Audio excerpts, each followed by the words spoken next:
Book Summary: Warren Buffett's Ground Rules by Jeremy Miller. Key Insights: Warren Buffett, before his world-famous tenure at Berkshire Hathaway, ran his own investment partnership in the 1950s and 1960s. He built his investment philosophies on the theories of his teacher Benjamin Graham and stuck to them for the rest of his life. Through letters, he shared his evolving thoughts with a growing team of partners and followers. The letters shed light on a period of enormous investing success and offer his common-sense guidance for investors of all kinds.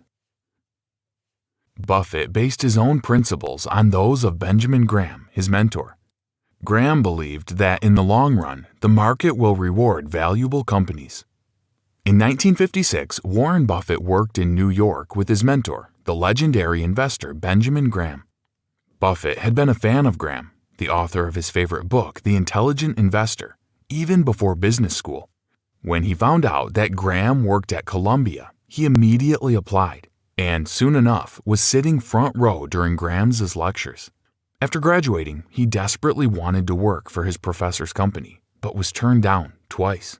After returning back to New York from Nebraska a few years later, Buffett eventually landed the job in 1954. Graham was Buffett's ultimate hero, given his convictions as an investor and pioneer of a new, more conservative style of investing. Graham had a reason for his methods. He had survived many failures early in his career, going totally broke in the 1929 stock market crash. Going forward, he vowed to build his investment strategy from scratch, coming up with a way to avoid as much risk as possible. This approach involved looking for companies with liquidation values that were higher than the market valuation. This meant that even if the company folded, he would still avoid total losses. In a way, there was no way to lose, but the process was not for the lazy or impatient. In the long term, Graham said the market will get the valuation right, even if they undervalued the companies in the long run. He called this theory deep value investing, focusing on the hidden value of each purchase over everything. This approach was different from the often popular short-term investing, which speculates about the ups and downs of trends in the market. Graham believed these fluctuations to be wholly unpredictable and not worth an investor's consideration. Buffett built many of his principles on this foundation of patience and careful analysis of individual companies. He would go on to become a stock picker, obsessed with companies that were inherently valuable and priced too low. Unfortunately, Buffett didn't get a chance to work for Graham for very long. After a year, Graham decided to retire, and Buffett had to return to his home state of Nebraska. Back in Omaha at the age of 25, Buffett decided to start his own investing partnership, against the advice of his parents and Graham himself. Still, he modeled his company after Graham's philosophies and quickly proved everyone wrong. Buffett started his investment firm with his friends and family as partners. After launching the fund, Buffett recruited his friends and relatives to be partners with his firm. His aunt, father-in-law, and college roommate all pitched in. Soon enough, everyone experienced rewards. Starting with $105,000, the fund grew to $7 million in just a few years. Over the next 14 years, Buffett Associated would regularly outperform the market and produce 24% compounded annual returns. Buffett reflected on his start by saying that he found it easier to outperform the market when he was working with less money, calling it a structural advantage. This was because, with less money, he could better understand how to focus on the small differences in compound interest rates, which, over time, would produce gains if successfully performing above the market by even a fraction. Buffett always judged his performance relative to the Dow. If he could outperform the Dow's rate of return by even a little bit, he considered it a victory. For the entirety of his career, Buffett believed he could get over the anxiety of wondering about his performance by choosing a way to measure his performance and sticking with it.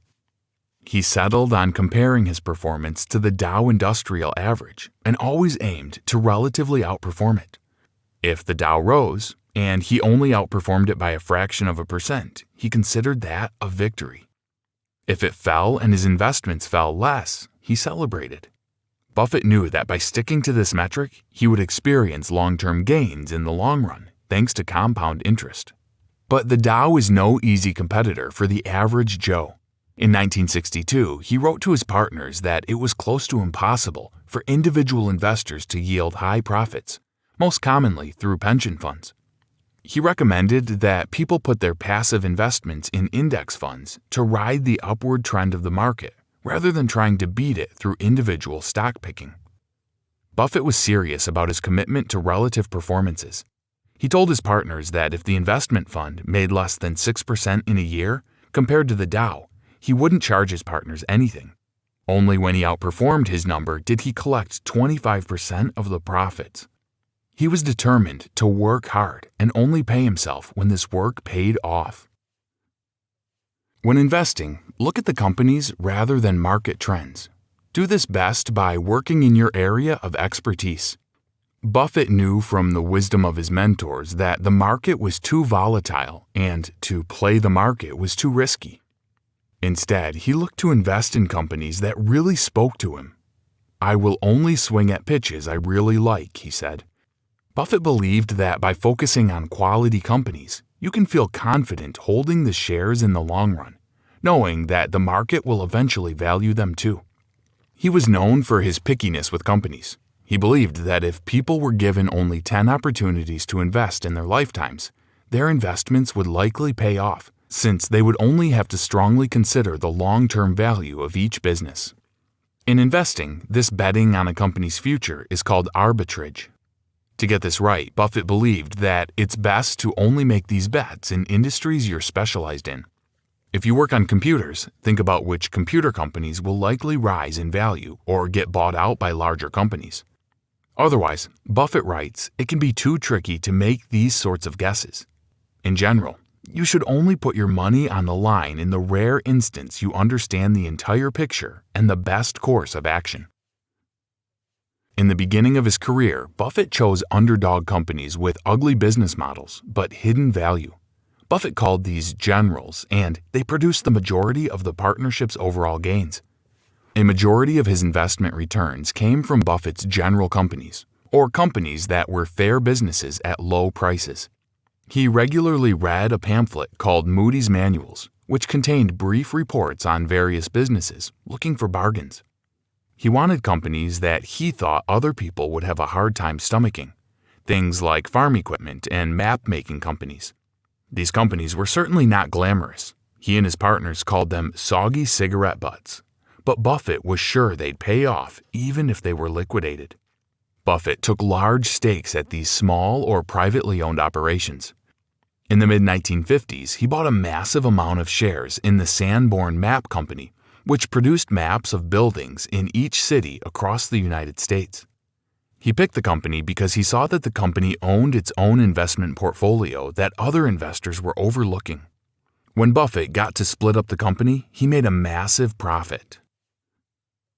Buffett got involved in controls, which meant he had a say in how the company was run. This worked to increase the value of his investments. Buffett was often secretive in his letters about the particulars of his investments, but in 1961 he let his partners in on his process of selecting a company called Dempster Mill, an agricultural equipment manufacturer whose stock had lost almost all of its value in a year. Buffett saw this as an opportunity to polish a diamond in the rough. He bought a majority of the stake in Dempster Mill and took control of the company. He saw that internally the company was mismanaging its inventory and hired a man named Henry Bottle to reduce the surplus. Bottle came up with a strategy where he drew a line on the warehouse floor and informed the team that if the boxes extended past the line, he would fire the entire staff. Slowly, Bottle moved the line closer and closer to shelves until the inventory excess fell a fourth. The first was able to boost their prices and increase their prices. Soon enough, the company value shot back up. Buffett came to call this success Dempster diving.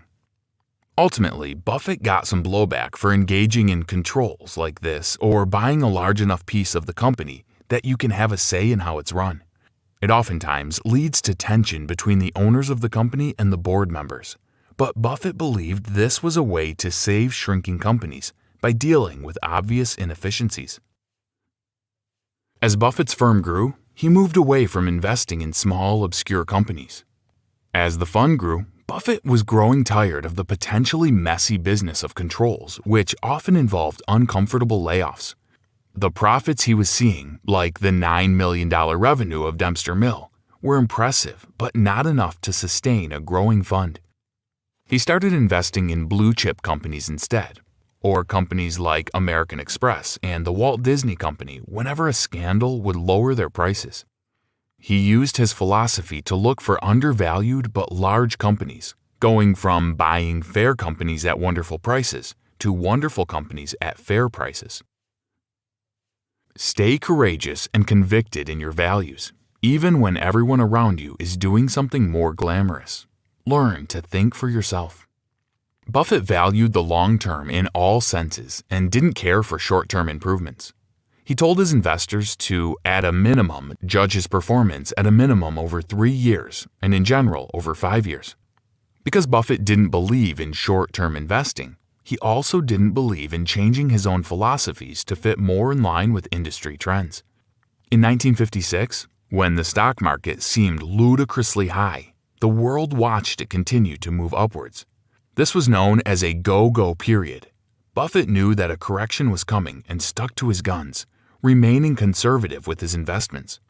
Meanwhile, other investors were getting massive paydays.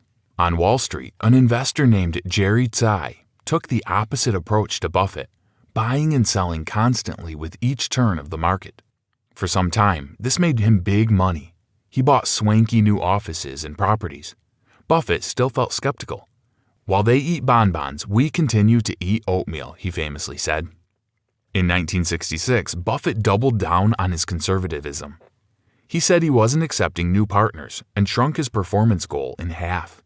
Somehow, his fund continued to grow, and they even had their best performance year in 1969 with a 58.8% return. Suddenly, everyone saw the end of the bubble coming. Tsai sold his fund in 1968, and in the early 1970s, the Dow crashed harder than it had since the Great Depression. Buffett had dodged this crash by taking all his money out of the market. Tsai dodged it too, but his investors lost almost 90% of their assets. In 1969, Buffett closed his partnership too, seeing little opportunities for a value investor in the new economy. By this time, he was worth $26 million. He would go on to work with Berkshire Hathaway and achieve even greater success. Today, he continues to write letters to his partners, and his philosophies remain consistent to this day. The main takeaway: Warren Buffett based his investment strategy on Benjamin Graham's concept of deep value investing, or only investing in companies that he knew to be intrinsically valuable. In the long run, this strategy paid off, as he consistently worked to choose companies that would beat the Dow and grow in value over time. Even if these companies failed, he wouldn't lose money since they were just as valuable at liquidation. He started taking large stakes in companies and helping them move past inefficiencies. In the end, he stuck by his values and didn't start speculating when it became popular, ending his run at the investment firm with millions to his name.